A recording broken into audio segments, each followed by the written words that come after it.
na pol metra, pusti sredinu. I njega čuvaj.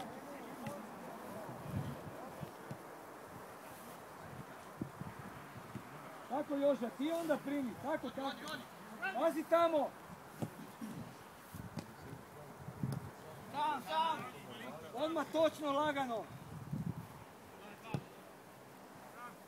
Ide lopta.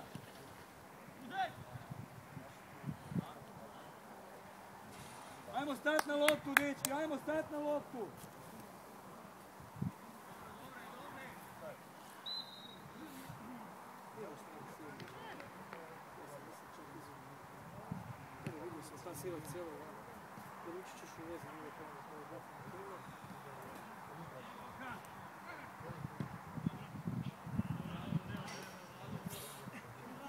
Dečki, nema slobodnog igrača, našeg ni njihovog.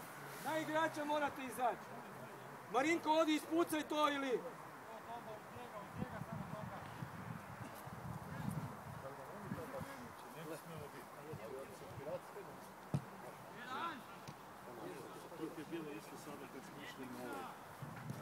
Bog, dečki!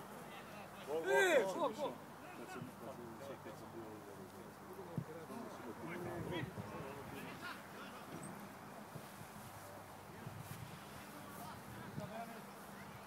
Na YouTubeu se ćemo završiti. Druga Marko Joža ide.